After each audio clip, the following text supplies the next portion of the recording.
নমস্কাৰ বন্ধু বান্ধৱীসকল, আসাম কেৰিয়াৰ চেনেলত আপোনালোকক স্বাগতম জনাইছোঁ। এই চেনেলটোত সকলো ধৰণৰ জব নিউজ আপডেট কৰা হ'ব, গতিকে আপুনি অনুগ্ৰহ কৰি এই চেনেলটো ছাবস্ক্ৰাইব কৰি লওক। ডাইৰেক্টৰেট অফ মেডিকেল এডুকেশ্যনৰ ফালৰ পৰা 333টা গ্ৰেড 3 পোষ্ট ওলাইছে, য'ত প্ৰথম ষ্টাফ নাৰ্ছৰ পোষ্ট 201টা আছে, যাৰ কাৰণে এডুকেশ্যন কোৱালিফিকেশ্যন লাগিব BSc নাৰ্ছিং নহ'লে GNM কোৰ্চ কৰা হ'ব লাগিব। 2 নম্বৰ পোষ্টটো হ'ল নাৰ্ছিং চিষ্টাৰ, য'ত 33টা পোষ্ট আছে। ইয়াৰ কাৰণেও কোৱালিফিকেশ্যন BSc নাৰ্ছিং নহ'লে GNM কোৰ্চ কৰা হ'ব লাগিব। 3 নম্বৰত আছে লেবৰেটৰী টেকনিচিয়ান, য'ত 30টা পোষ্ট আছে। ইয়াৰ কাৰণে হাই ছেকেণ্ডেৰী পাছ নহ'লে লেবৰেটৰী টেকনিচিয়ানৰ চাৰ্টিফিকেট লাগিব। এনেস্থেটিক টেকনিচিয়ান, য'ত 4টা পোষ্ট আছে।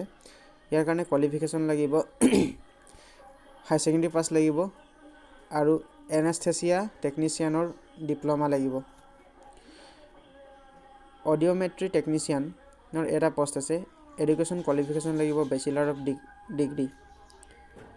ৰেডিঅ'গ্ৰাফিক টেকনিচিয়ান এডুকেশ্যন কোৱালিফিকেশ্যন লাগিব হাই ছেকেণ্ডেৰী পাছ লাগিব আৰু ৰেডিঅ'গ্ৰাফি টেকনিচিয়ানৰ চাৰ্টিফিকেট লাগিব। ইয়াত 7টা পোষ্ট আছে। তাৰপিছত 7 নম্বৰ পোষ্টটো হৈছে ৰেডিঅ'থেৰাপি টেকনিচিয়ান, য'ত 2টা পোষ্ট আছে। ইয়াৰ কাৰণে কোৱালিফিকেশ্যন লাগিব হাই ছেকেণ্ডেৰী পাছ আৰু ডিপ্ল'মা লাগিব। ৰেডিঅ'গ্ৰাফি টেকনিচিয়ান কোৰ্চ কৰা হ'ব লাগিব। 8 নম্বৰত আছে technician in audio visual aid photography and arts for MU, 2টা পোষ্ট আছে। এডুকেশ্যনেল কোৱালিফিকেশ্যন লাগিব ITI পাছ চাৰ্টিফিকেট লাগিব আৰু NCVT certificate in TV mechanic লাগিব। OT টেকনিচিয়ান 9 পোষ্ট, 4টা পোষ্ট আছে। এডুকেশ্যনেল কোৱালিফিকেশ্যন লাগিব হাই ছেকেণ্ডেৰী পাছ আৰু ডিপ্ল'মা লাগিব টেকনিচিয়ান কোৰ্চ কৰা, OT টেকনিচিয়ান কোৰ্চ কৰা হ'ব লাগিব। 10 নম্বৰ পোষ্টটো আছে ECG টেকনিচিয়ান, ইয়াত এটা পোষ্ট আছে। এডুকেশ্যনেল কোৱালিফিকেশ্যন লাগিব certificate diploma in ECG technician course or diploma in cardiac care technology. 11 number পোষ্টটো হ'ল ডেণ্টেল টেকনিচিয়ান, য'ত 4টা পোষ্ট আছে। এডুকেশ্যন কোৱালিফিকেশ্যন লাগিব হাই ছেকেণ্ডেৰী পাছ কৰা হ'ব লাগিব আৰু 2 ইয়াৰ্ছ ডিপ্ল'মা 2 বছৰীয়া ডিপ্ল'মা ডেণ্টেল টেকনিচিয়ান কোৰ্চ কৰা হ'ব লাগিব। প্ৰস্থেটিক এণ্ড অৰ্থেটিক টেকনিচিয়ান 2টা পোষ্ট আছে।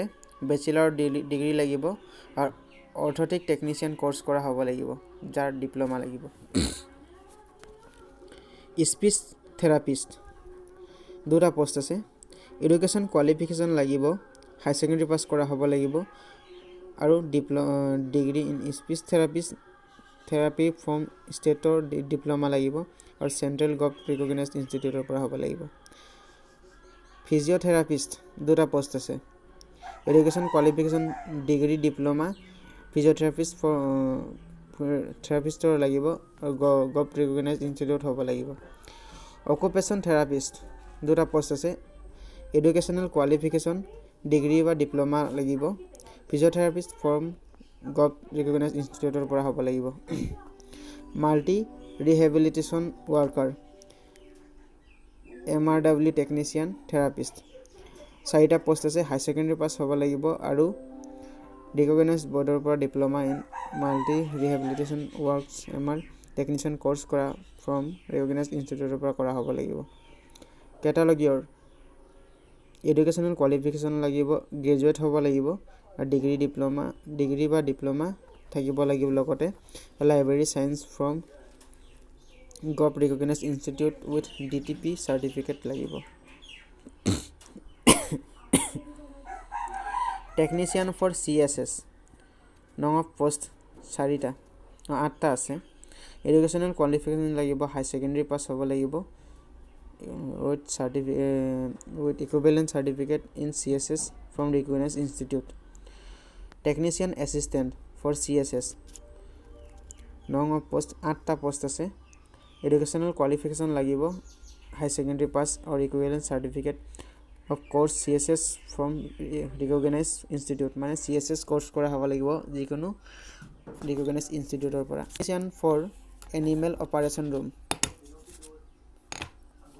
এটা পোষ্ট আছে এডুকেশ্যনেল কোৱালিফিকেশ্যন লাগিব হাই সেকেন্ডাৰী পাছ কৰা হ'ব লাগিব ডিপ্লোমা লাগিব animal operation it's equivalent from recognise ইনষ্টিটিউটৰ পৰা ডিপ্লোমা কৰা হ'ব লাগিব audio visual technician for central photography ITI pass certificate লাগিব NCVT certificate and in TV মেকানিকৰ হ'ব লাগিব ড্ৰেজাৰ দুটা পোষ্ট আছে এডুকেশ্যন কোৱালিফিকেশ্যন লাগিব high secondary pass with diploma in physician assistant course OT technician course কৰা হ'ব লাগিব মডেলাৰ এটা পোষ্ট আছে education qualification high secondary pass with training modeller from recognise institute মানে মডেলাৰৰ ট্ৰেইনিং কৰা হ'ব লাগিব ৰিকগনাইজ ইনষ্টিটিউটৰ পৰা ডাৰ্ক ৰুম এছিষ্টেণ্ট নামৰ পোষ্ট 6টা পোষ্ট আছে হাই সেকেন্ডাৰী পাছ আৰু 1 বছৰ এক্সপিৰিয়েন্স লাগিব dark room related x-ray processing ৱৰ্কছৰ ওপৰত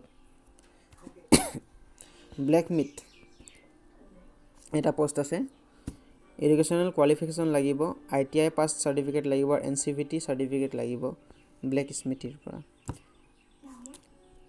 কাৰ্পেণ্টাৰ নামৰ পোষ্ট এডুকেশ্যনেল কোৱালিফিকেশ্যন ITI পাছ সাৰ্টিফিকেট লাগিব NCVT সাৰ্টিফিকেট ইন কাৰ্পেণ্টাৰী ফটোগ্ৰাফাৰ এটা পোষ্ট আছে এডুকেশ্যন কোৱালিফিকেশ্যন হাই সেকেন্ডাৰী পাছ হ'ব লাগিব certificate in photography from recognise ইনষ্টিটিউটৰ পৰা হ'ব লাগিব আৰ্টিষ্ট এটা পোষ্ট আছে এডুকেশ্যনেল কোৱালিফিকেশ্যন হাই সেকেন্ডাৰী পাছ হ'ব লাগিব আৰু ডিগ্ৰী ডিপ্লোমা ফাইন আৰ্টছ যিকোনো আৰ্টছ ৰিকগনাইজ ইনষ্টিটিউটৰ পৰা হ'ব লাগিব এজ